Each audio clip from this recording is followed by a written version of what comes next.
Welcome to Sriramson physics pilot. இந்த வீடியோஸில் நம்ம பார்க்கக்கூடியது 12th standard physics unit 2 current எலக்ட்ரிசிட்டியில் short answers.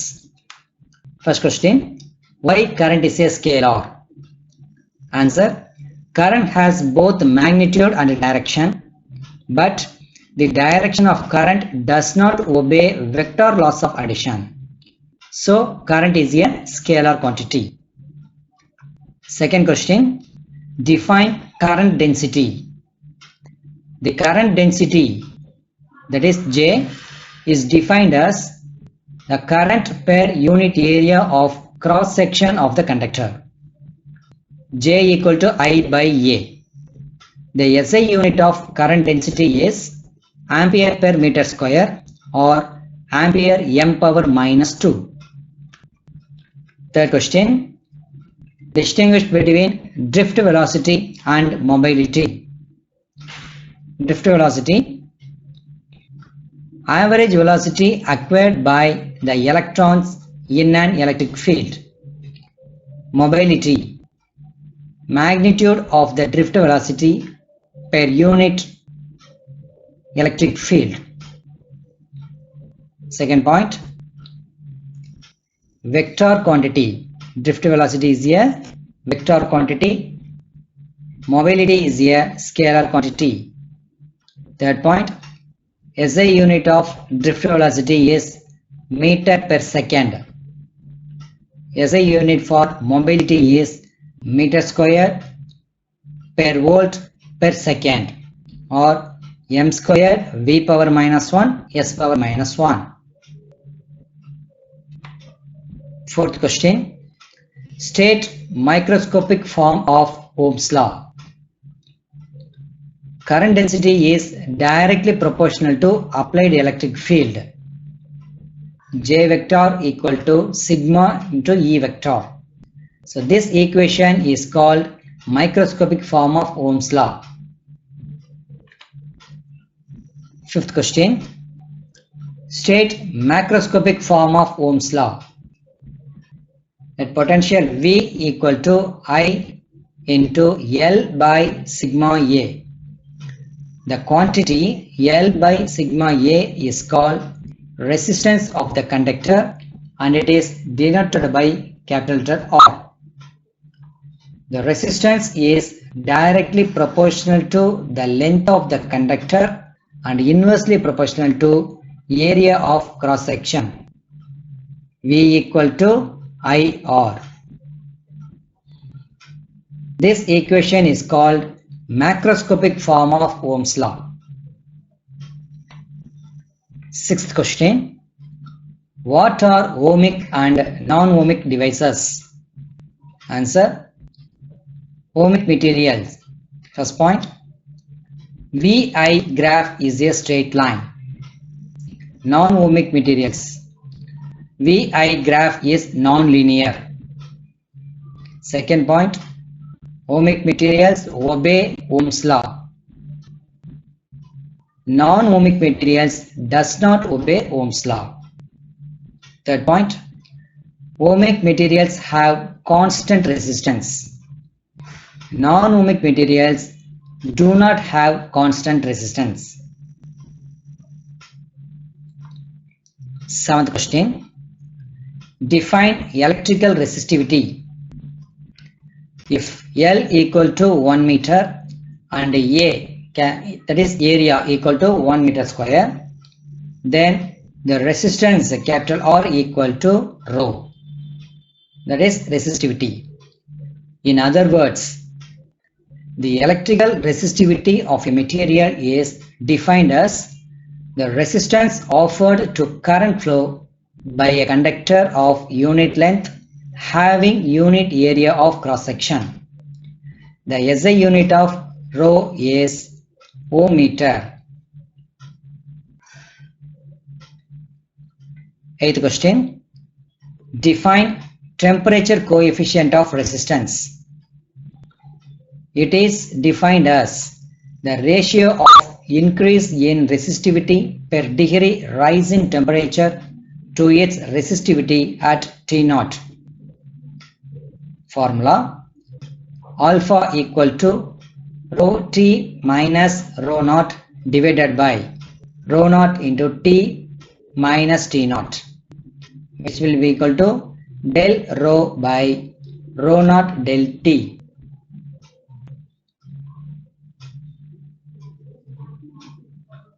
Its unit is per degree Celsius. Ninth question. Write a short note on superconductors. The resistance of certain material becomes zero below certain temperature. The materials which exhibit this property are called superconductors. The property of conducting current with a zero resistance is called superconductivity. 10th question.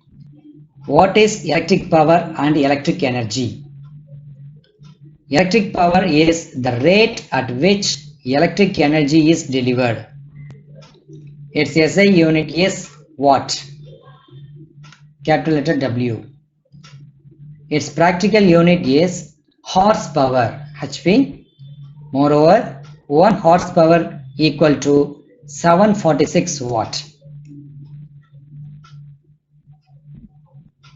Work has to be done by a cell to move the charge from one end to the other end of the conductor, and this work done is called electric energy. Its unit is joule, capital letter J. Its practical unit is kilowatt hour. Moreover, 1 kilowatt hour equal to 3.6 into 10 power 6 joule.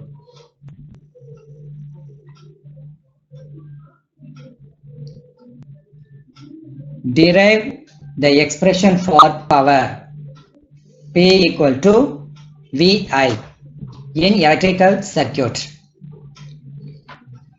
The equation for electrical potential energy dU equal to V dQ. The rate at which the electrical potential energy is delivered is the electrical power. Therefore, P equal to dU by dt, which will be equal to V into dQ by dt. So substituting this du equal to V dQ in this equation, so you will get V dQ by dt. Since the electric current I equal to dQ by dt, instead of this dQ by dt, you are going to substitute I. Therefore, electric power P will be equal to V into I. 12th question. Write down the various forms of expression for power in electrical circuit. Electrical power equation is P equal to V into I. According to Ohm's law, V equal to IR. So electrical power P equal to, instead of this V, you are going to substitute I into R. So P equal to I into R into I.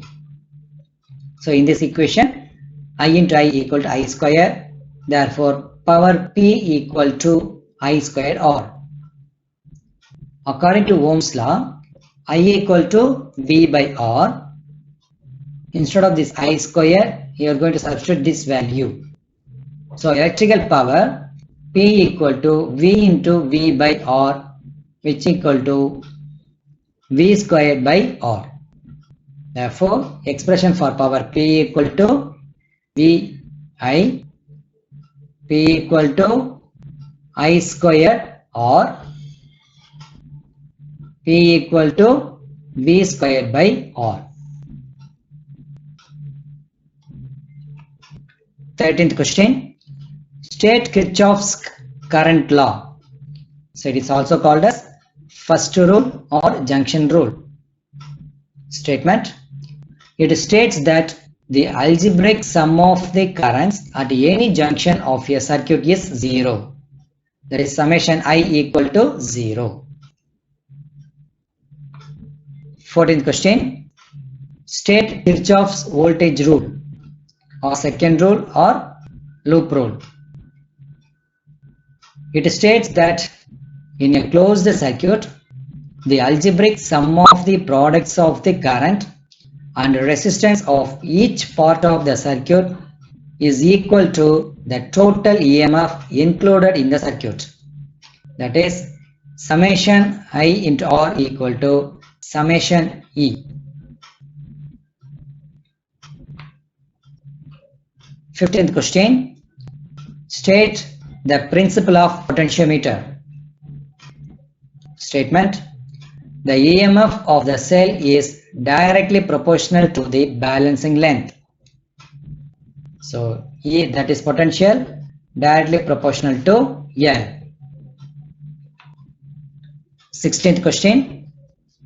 What do you mean by internal resistance of a cell?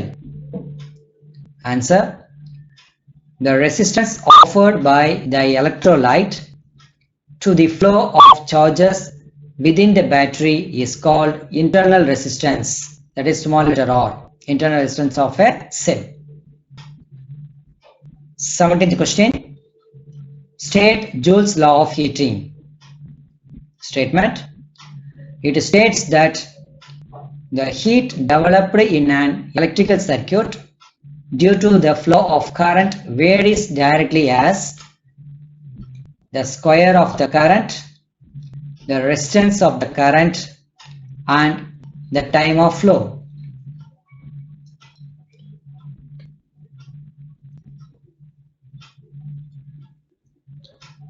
18th question. What is Seebeck effect? Answer: in a closed circuit consisting of two dissimilar metals, when the junctions are maintained at different temperatures, an EMF is developed. This phenomenon is called Seebeck effect. 19th question. What is Thomson effect? Answer: if 2 points in a conductor are at different temperatures, the density of electrons at these points will differ, and as a result, the potential difference is created between these 2 points. Hence, heat is evolved or absorbed throughout the conductor. This is called Thomson effect. 20th question. What is Peltier effect? When an electric current is passed through a circuit of a thermocouple, heat is evolved at one junction and absorbed at the other junction. This is known as Peltier effect. 21. Question number 21. State the applications of Seebeck effect. Seebeck effect is used in thermoelectric generators. These generators are used in power plants to convert waste heat into electricity. It is used in automobiles as automotive thermoelectric generators for increasing fuel efficiency. It is used in thermocouples and thermopiles to measure the temperature difference between the two objects. Okay, thank you all. We will meet in the next video. Thank you all.